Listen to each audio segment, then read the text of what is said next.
Hoje é o Alviverde Imponente, galera. Quem não for inscrito no canal, se inscreva, deixa seu like, os seus comentários. É muito importante para o crescimento do canal. E não esqueçam de ativar o sininho para você receber notificações de uma live, de um vídeo novo. É muito importante para o crescimento do canal. Hoje falaremos Palmeiras 1, Palmeiras 2, Palmeiras 3, Palmeiras 4. Atlético de Goiás 0. Já já eu volto. Roda a vinheta, DJ.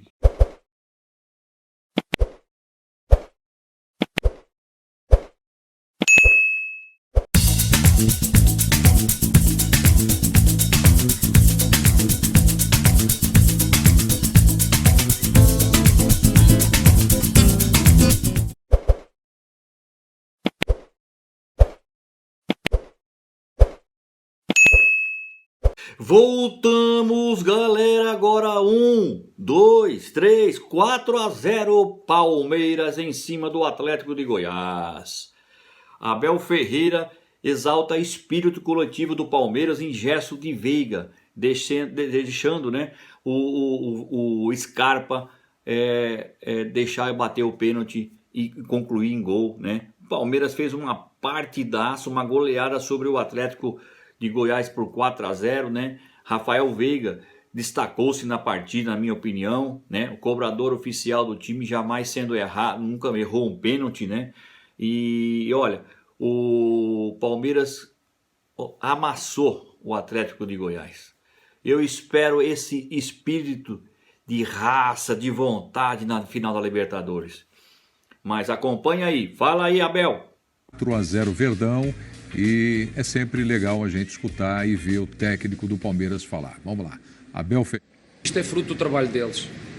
O treinador é uma parte, o treinador é 30% da vitória, o treinador empresta aquilo que é a ordem e a disciplina tática. A técnica é deles, a parte física é deles e a parte mental, há aqui um 50-50. Somos nós que lhe ajudamos a que eles fiquem fortes mentalmente. Nós vemos uma equipa extremamente competitiva, vemos uma equipa com vontade de querer superar os seus limites e é isso que me enche de orgulho enquanto treinador desta equipa. Eles perceberem que independentemente de ter 16 anos, ter 20, ter 30, ter 38, querem fazer mais e melhor. E isso é que me enche de orgulho, é eles quererem inovar, querer ser melhores, querer aprender e quando eles se juntam, faz muito sentido o todos somos um e foi isso que nós temos visto. É uma equipa comprometida, solidária, focada, mas o futebol, cada jogo tem uma história, portanto eu não vou me bandeirar em arco aqui, cada jogo tem uma história, no futebol tudo muda muito rápido, ganhamos hoje, somos os melhores, perdemos amanhã, somos os piores. Não sei se vamos ganhar a Libertadores ou não, mas já sei como é que as coisas funcionam aqui. O que eu sei é que a melhor maneira que nós temos de preparar o próximo jogo é com esta identidade, é com esta forma de jogar e tenho a certeza que quem nos assiste em casa, sobretudo a família palmeirense e quem nos assiste aqui no estádio, que desfruta da forma como estes jogadores jogam e que se revêem nesta atitude competitiva desta equipa. E, portanto, essa é a nossa obrigação, é dar o melhor de nós para também proporcionar um bom espetáculo a quem está em nossa casa. Tá aí o Abel falando aqui no Linha de Passe, 100 jogos de abelismo. Números do Palmeiras desde a chegada do Abel, 54 vitórias, 22 empates e 24 derrotas, 61,3%. O aproveitamento, 59 gols, 1,6 a média por jogo, sofreu 87, 0,9 por jogo em média.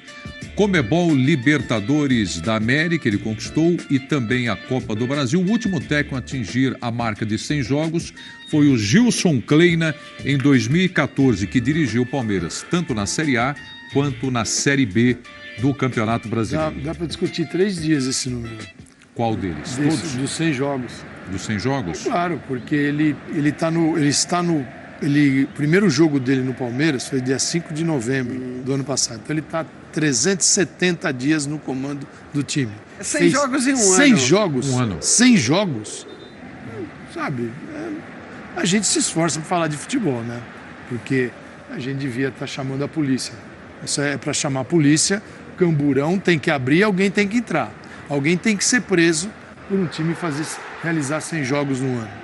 E ele tem razão, né? Se ele não ganhar a Libertadores, o cara com 100 jogos em um ano e um mês, o mundo vai cair na cabeça dele.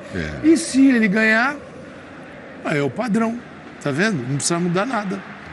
Não, eu entendo o que você está dizendo, com razão. É absurdo, 100 jogos. É muita coisa. Mas... Isso aqui, ele precisa de 3 temporadas dele em Portugal para chegar nisso aí. Mas, o Jean, vamos falar também do Veiga, vamos falar, o Rony aí, falar do Rony, vamos falar do Scarpa, o Breno que entrou, fez o gol, e essa vitória do Palmeiras. Tá leve o time, hein? Tá, eu acho que essa vitória, inclusive dessa sequência, são 6 vitórias seguidas no Campeonato Brasileiro. Essa foi aquela, para mim, de melhor futebol, foi o que o time jogou mais. E a questão é essa, né? O time parece cada vez mais arrumado, cada vez mais sólido. Eu até em algumas, 1 ou 2 semanas atrás, falei que achava muito difícil, apesar das boas atuações do Scarpa e do Veiga juntos, achava muito difícil que ele escalasse uma equipe parecida com essa. Claro, hoje não tinha, né, o Gustavo Gomes, que é importantíssimo, não tinha o Felipe Melo, que eu acho que vai ser titular, né, mas que eu achava muito difícil essa equipe entrar na final da Libertadores. A verdade é que pelo nível de rendimento está ficando difícil ele não colocar em campo. Basicamente eu estou falando Scarpa e Veiga juntos. Está ficando difícil. Porque realmente, inclusive um está sendo muito importante para o outro, né? O jogo hoje mostrou isso. Eu acho que os dois mesmos sentem isso, a importância ou acréscimo que um traz para o outro. Não à toa, inclusive, o Veiga deixa o Scarpa bater o pênalti. Na hora que ele vai lá e faz o gol, o Veiga é o primeiro a chegar. Você viu o que o Scarpa falou? Foi no intervalo do jogo, né? Foi no intervalo. Foi depois do jogo, né? Foi depois do gol. Foi na saída pro intervalo. Ah, sim, na saída pro intervalo que ele falou que ele é um menino, isso.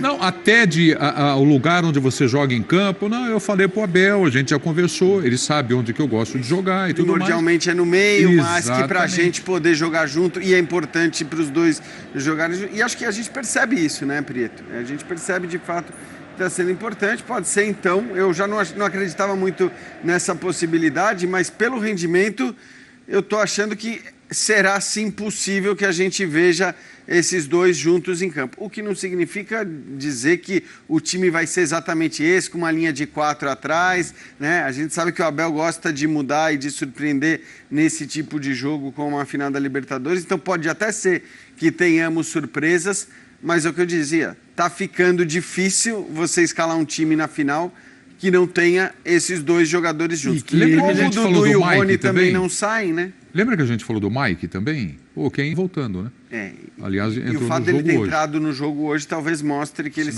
sinalize que ele seja a primeira opção. Mas, assim, eu acho difícil ele ter tantas transformações, porque ele não... Eu tenho convicção de que ele usaria o Campeonato Brasileiro até a final da Libertadores para ganhar os jogos que ele precisa ganhar do Brasileiro, mas também para estabelecer as conexões que ele vai imaginar na final. Então, Scarpa e Veiga. Brasileirão, pô, que dupla. Aí chega na final da Libertadores e fala assim, o Veiga, não tem o Scarpa.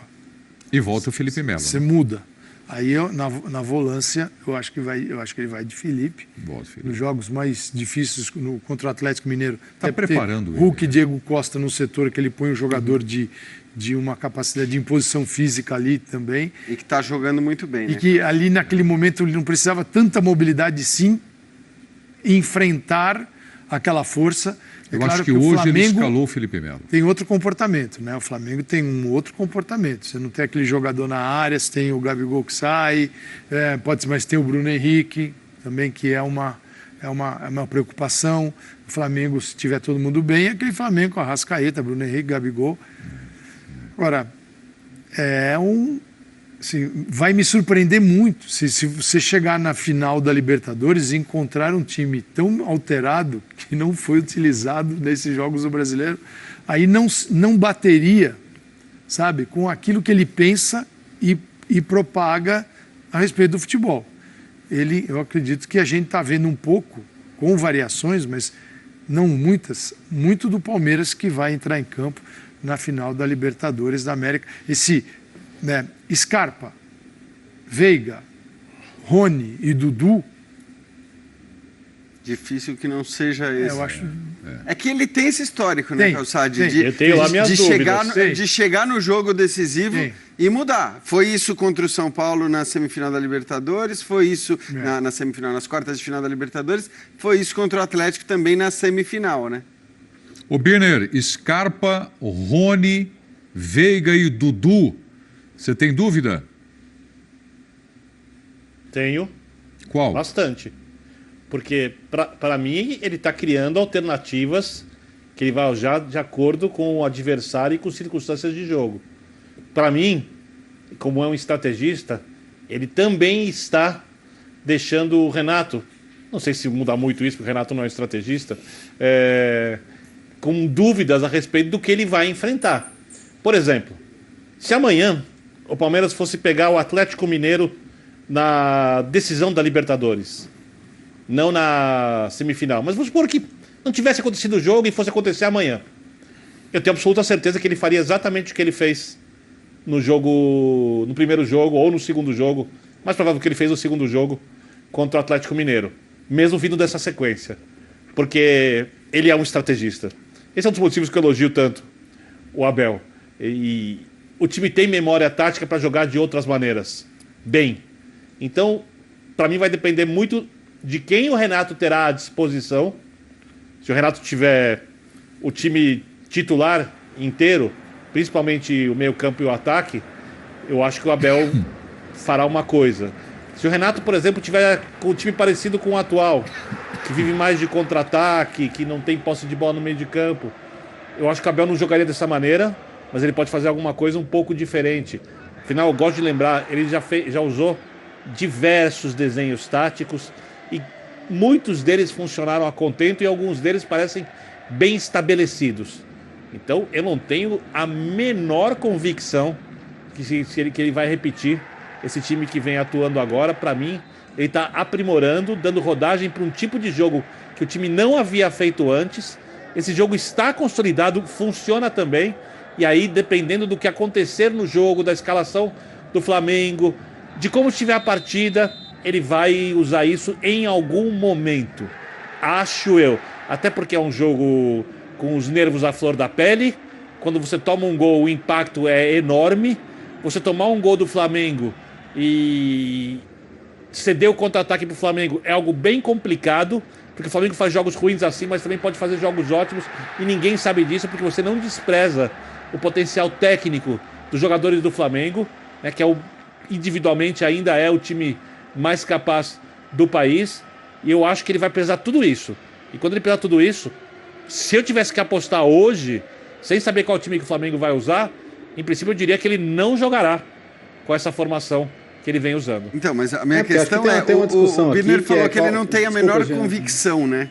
A minha questão é que assim, eu tinha toda a convicção de que ele não escalaria o Scarpa e o Veiga juntos. Eu tinha essa convicção. O que eu acho que essa sequência de jogos traz é a dúvida, né? Não dá mais para ter convicção. Eu acho que já dá para ficar na dúvida. Ele já explicou não utilização do Scarpa, a questão do Scarpa sem a bola, que ele não tem a intensidade que tem o Veiga. Esse é um ponto. Acho que a dúvida, a única é Scarpa ou um terceiro zagueiro, Scarpa ou mais um jogador no meio de campo. Isso. Depende de onde ele vai querer, as situações do Flamengo que ele vai querer travar, né? O que muda completamente a dinâmica que você tanto ama, professor Contra Calçade. o Atlético, muda não. Contra o Atlético Mineiro foram 3, mais os laterais, Piquerez e Marcos Rocha. Então, assim, é claro que muda muito o jogo, né? Um jogador, porque você tirou um meia e aí você pode usar um volante ou um zagueiro e usar esse meia para mudar o jogo se for preciso. É a única. Acho que nas outras ele está mais ou menos definido. Fala, Bertozzi. Eu estava pensando em por que o quarteto está funcionando muito bem e posso perceber que nessa sequência o Palmeiras, houve momentos do trabalho do Abel em que o Palmeiras sofria muito com adversários fechados e deixou de ganhar até alguns jogos porque tinha essa dificuldade. Essa dificuldade não é assumida, né? O Palmeiras tem conseguido, graças à mobilidade, à inventividade desses jogadores e como eles têm se entrosado e se entendido bem, o Veiga e o Scarpa têm participado sempre de gols, ou um ou outro, ou os dois, isso tem ajudado. Talvez não seja a valência mais necessária para enfrentar o Flamengo, já que o Flamengo não é um time que nem porque saiba, nem porque por característica vai jogar fechadinho atrás esperando. Então, pode ser que o melhor em absoluto, e acho que a melhor versão do Palmeiras em absoluto é essa com o quarteto, talvez não seja a melhor estratégia para a final. Como o Jean levantou, o Abel tradicionalmente faz algo fora da casinha ou fora da caixinha nos jogos mais importantes, nos jogos mais cruciais. Então, pode ser. Mas que hoje a melhor versão do Palmeiras é a do quarteto, me parece muito claro.